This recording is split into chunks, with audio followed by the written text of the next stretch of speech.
సుపరిపాలనలో తొలి అడుగు ఇంటింటి కార్యక్రమానికి భాగంగా ఈరోజు పుట్లూరు మండలం తక్కల్పల్లి గ్రామంలో పర్యటిస్తూ ఉన్నాము. ప్రతి ఇంటికి వెళ్ళి ఏడాది పాలన ఎలా ఉంది, సమస్యలు ఇంకేమైనా ఉన్నాయా, ఇచ్చినటువంటి హామీలు అన్నీ కూడా ప్రతి ఇంటికి వస్తున్నాయా అనే కార్యక్రమంలో ఈరోజు ప్రతి ఇంటికి వెళ్తే ప్రజలందరూ కూడా చాలా హర్షం వ్యక్తం చేస్తూ ఉన్నారు. ప్రతి ఆడవాళ్ళ మొహాల్లో నవ్వులు కనిపిస్తూ ఉన్నాయి. ఒక ధైర్యాన్ని చూస్తూ ఉన్నాం ఈరోజు. ఎందుకంటే గతంలో వైఎస్ఆర్సీపీ పరిపాలనలో సమస్యలు ఉంటే ఎవరికి చెప్పుకోవాలో తెలియలేకుండా ఇళ్లలోనే కూర్చున్న పరిస్థితిని మనం చూసాం.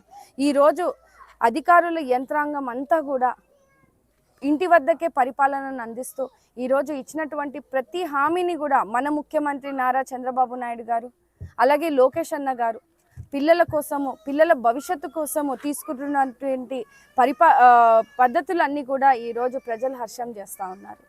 తల్లికి వందనం, తల్లులందరూ కూడా చాలా ఆనందంగా ఉన్నారు. ఎంతో ఆర్థిక ఇబ్బందులు ఉన్న పరిస్థితులు, గతంలో ఒక బిడ్డనే చదివించగలిగినాం, ఇంకో బిడ్డని పనులకు పంపించినామమ్మ.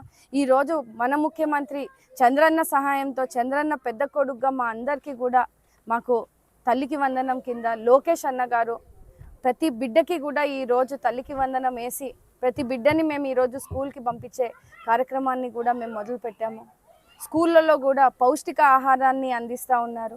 మా ఇళ్ళల్లో కూడా దొడ్డు బియ్యం తినే పరిస్థితి ఉంది. స్కూల్లో మా బిడ్డకి అంతా ఆహారంతో, మంచి ఆహారంతో, సన్న బియ్యంతో ఈరోజు భోజనాలు పెడతా ఉన్నారు.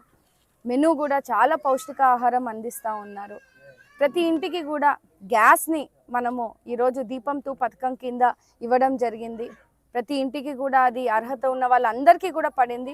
ఇంకా ఎవరికైనా పడలేదంటే కూడా మేము డీటెయిల్స్ తీసుకుంటా ఉన్నాము. కొంతమందికి భూమి ఎక్కువ ఉండడం వలన, కొంతమంది జాయింట్ ఫ్యామిలీలో ఉండడం వలన అట్లా సమస్యల్ని కూడా మేము పరిష్కరిస్తూ వెంటనే వాళ్ళని కూడా అర్హత పొందేలాగా కూడా పనిచేస్తూ ఉన్నాము.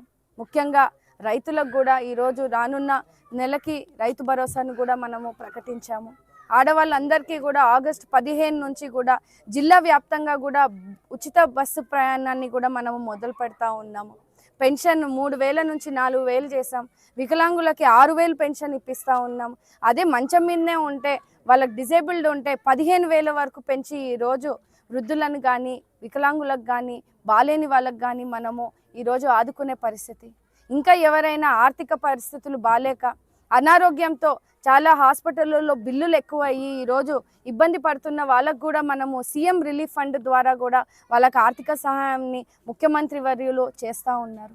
ఒక జవాబుదారీ పరిపాలన వచ్చిందని ప్రజలందరూ కూడా హర్షం వ్యక్తం చేస్తూ ఉన్నారు. ఎన్నడూ ఇట్లా 5 సంవత్సరాలు ఎలక్షన్లలో కనిపించే ఎమ్మెల్యేలు మళ్ళీ ఈరోజు సంవత్సరానికే మా ఊర్లలోకి వచ్చి సమస్యలు ఉన్నాయా, ఏమైనా ఉన్నాయా తెలియజేయండి అని అడుగుతున్నారంటే ఒక జవాబుదారీగా మన పరిపాలన అందిస్తున్నామని ప్రజలు కూడా మనల్ని ఒక మంచి ప్రభుత్వం అని తెలియజేస్తూ ఉన్నారు. తక్కలపల్లి గ్రామంలో కూడా రోడ్లన్నీ కూడా తెలుగుదేశం హయాంలో వేసినవే. ఇంకా కొన్ని రోడ్లు మనకి బాగాలేకపోతే గతంలో 5 లక్షల రూపాయలతో మనము ఇక్కడ రోడ్లు, సీసీ రోడ్లు పెట్టించాము. ఇప్పుడు కూడా నెక్స్ట్ ఫేజ్లో ఒక 7 లక్షల రూపాయలతో కూడా ఇంకొక సీసీ రోడ్లను కూడా మంజూరు చేస్తూ ఉన్నామని కూడా తెలియజేస్తూ, స్థానికంగా ఉన్నటువంటి ప్రజలు బస్ ఫెసిలిటీని మనకి తెలియజేయడం జరిగింది. ఖచ్చితంగా ఆర్టీసీ వాళ్ళతో కూడా మాట్లాడి ఈ గ్రామానికి బస్ ఫెసిలిటీని కూడా అందించే విధంగా కూడా మేము ప్రణాళికలు తీసుకుంటామని తెలియజేస్తా ఉన్నాం.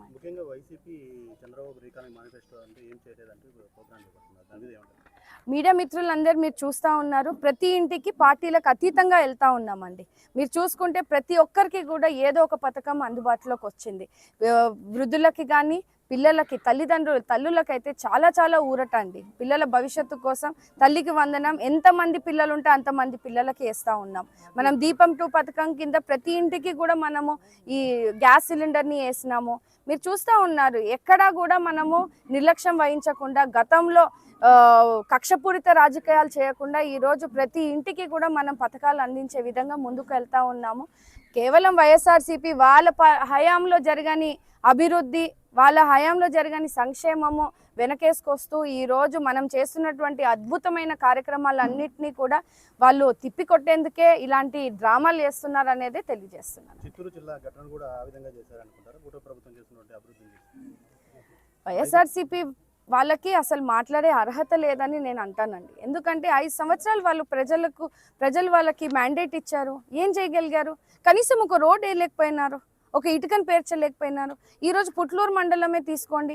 మనము అదనపు గదుల కోసం స్కూల్కి 1,20,00,000 రూపాయలతో మనం శాంక్షన్ చేశాము. వాటర్ పైప్ లైన్లు చేస్తూ ఉన్నాము. ఈరోజు గరుచింతలపల్లి, కోమటికుంట్ల అట్లాంటి పుట్లూరు గ్రామాలకు కూడా మనం నీళ్ళు అందించాము. 150 రోజుల వరకు కూడా మనం నీళ్ళు అందించిన ఘనత చంద్రబాబు నాయుడు గారి ప్రభుత్వానికే చెందుతుంది. ఇట్లా రైతులని, ఇటు మహిళలని, అటు యువతని, పిల్లలని, ప్రతి వర్గాన్ని కూడా మనం ఈరోజు ముందుకు తీసుకెళ్తూ వాళ్ళకి సంక్షేమం అందిస్తూ వెళ్తా ఉన్నాము.